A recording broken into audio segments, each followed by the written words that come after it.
Bonjour à tous, bienvenue dans le mode Tarot Cards, un mode qui, comme son nom l'indique, concerne les cartes du tarot. Ce mode peut être trouvé sur le site CurseForge.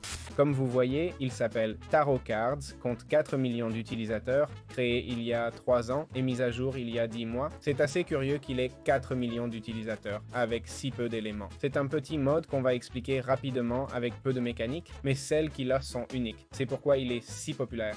C'est un mode très utilisé dans les mod packs. Voyons un peu comment l'obtenir. Il suffit d'aller dans Fichier. Une fois dans Fichier, on va dans Mod Loaders et Forge, puis dans la version 1.21, on clique sur les 3 boutons et sur Télécharger. Ensuite, dans Curious API, on va dans Fichier, Mod Loaders et Forge, toutes les versions 1.20.1, 3 boutons et obtenir le fichier aussi. Et donc, où allons-nous stocker ces fichiers? On les enregistre dans Windows Plusher, on va dans App Data, puis Roaming, puis Bois Minecraft, et c'est dans le dossier mod qu'on va le sauvegarder, comme on peut le voir ici. Voilà, c'est aussi simple que ça pour obtenir le mode des cartes de tarot et l'installer. Très bien. Comment obtenir les cartes du tarot dans Minecraft avec Tarot Cards? En fait, dans Tarot Cards, les cartes du tarot ne peuvent pas être craftées. Toutes les cartes, 22 au total, s'obtiennent uniquement comme butin dans des coffres générés par structure. D'accord? Il y a 75% de chances de trouver des cartes dans les coffres des pyramides du désert, donjons, cités de l'Inde, forteresses du Nether, mines abandonnées, bastions, épaves, temples de villages et autres coffres dans Minecraft. On peut aussi les trouver dans les pyramides et même dans le butin du jeu de base. Plusieurs cartes peuvent apparaître dans un même coffre. Allons localiser une structure, un village par exemple. Pour info, voici le village. Juste une maison. Je ne sais pas si le reste est sous terre, mais c'est drôle, non? Je vous laisse la seed si ça vous amuse. C'est assez coordonné. Regardez, nous sommes dans une pyramide du désert. Ouvrons ceci et voyons si j'en trouve une. Et voilà, d'accord? Complet. Et voilà, c'est tout. C'est aussi simple d'obtenir ces cartes. Très bien. Comment fabriquer le jeu de tarot? C'est le seul artisanat du mode Tarot Card. C'est le paquet de cartes, d'accord? Qui nous sert à stocker toutes les cartes. Si on fait un clic droit, comme vous voyez, il peut stocker toutes les cartes du mode sans aucune exception. Voilà, nous les avons toutes, d'accord? Comme vous pouvez le voir, ça nous permet d'utiliser les cartes sans occuper chaque emplacement de l'inventaire du joueur et avec Curious, on peut même équiper le jeu de tarot, d'accord? Donc voilà, il se fabrique avec 4 papiers, 4 pépites d'or et un coffre. D'accord? C'est aussi simple que ça. Comment pouvons-nous utiliser le jeu de cartes? En fait, les cartes et le deck ont des règles d'utilisation très précises. D'accord? L'activation des cartes se fait simplement en les ayant dans notre inventaire. Pas besoin de les tenir en main. Même dans le deck de démarrage, elles fonctionnent pareil. D'accord? Il y a quelques cartes qui ont disparu. Après avoir équipé dans les Curios, cliquez ici. Et c'est fait. Comme vous l'avez vu, en sauvegardant le deck, on peut garder toutes les cartes sans problème. Le deck est immunisé contre le feu, c'est une bonne protection contre la perte dans la lave et pas besoin de le tenir en main. On peut le mettre dans n'importe quel emplacement d'inventaire. Certaines cartes peuvent être désactivées par un clic droit, d'accord? Comme vous voyez, on fait comme ça, on la désactive sans problème. C'est utile quand vous ne voulez pas d'un effet particulier, comme le saut, d'accord? Par ailleurs, les effets ne s'accumulent pas en doublons, d'accord? Avoir 2 copies de la même carte ne double pas son effet. Très bien, comment augmenter les dégâts avec les cartes de tarot? Dans le mode tarot, il y a différentes cartes disponibles, notamment la carte de la mort qui réduit de 20% les dégâts contre les mobs vivants. Nous avons la carte du jugement qui nous donne 15% de chance d'infliger des dégâts doublés. La carte de la force qui nous donne l'effet force 2 ou même la carte du diable qui fait que nos attaques infligent en faiblesse. En combinant tout cela, nous obtenons des dégâts bien plus élevés dans le jeu grâce à ces cartes. Très bien, comment pouvons-nous améliorer notre défense avec les cartes de tarot? Il existe plusieurs cartes qui réduisent ou neutralisent les dégâts reçus, comme par exemple la carte justice. Elle nous donne un retour de 25% des dégâts.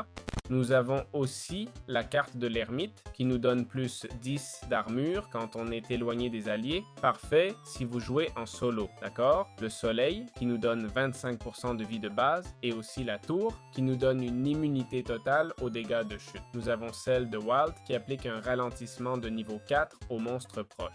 Nous avons les amoureux qui donnent une régénération de niveau 3 aux alliés proches, d'accord?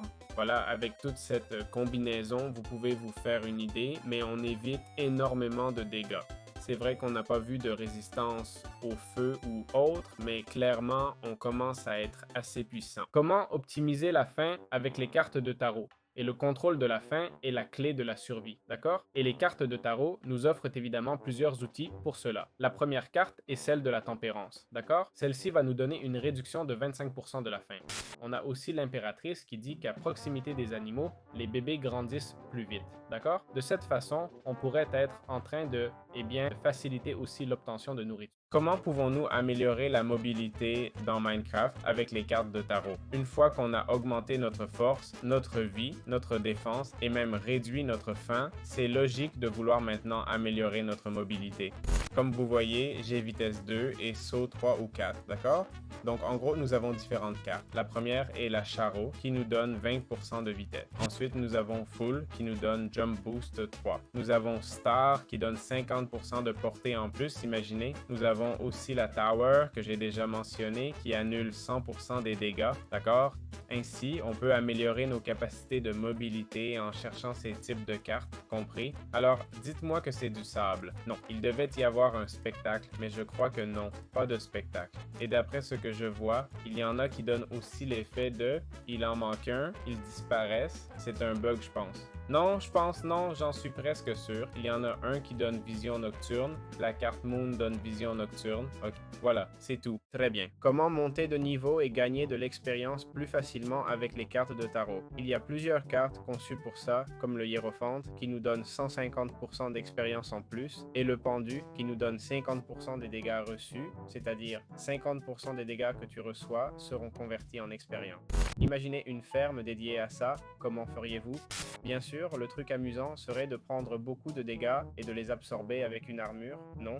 Je suppose que ça marche comme ça ou que c'est directement lié au point de dégâts. Je ne sais pas, mais c'est vraiment curieux, non? Recevoir de l'expérience pour avoir subi des dégâts, c'est comme être récompensé pour quelque chose de négatif. En fait, avec cette mécanique, on pourrait presque créer un jeu entier, non? Enfin bref, voilà pour vous.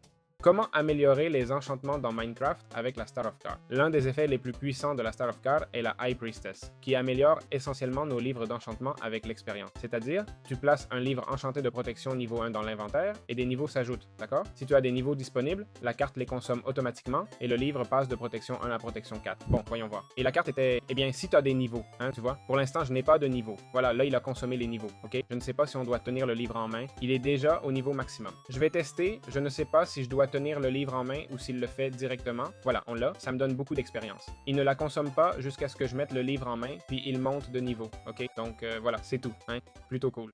Et très bien, pour finir l'explication du tarot deck, je veux vous montrer comment obtenir un meilleur butin.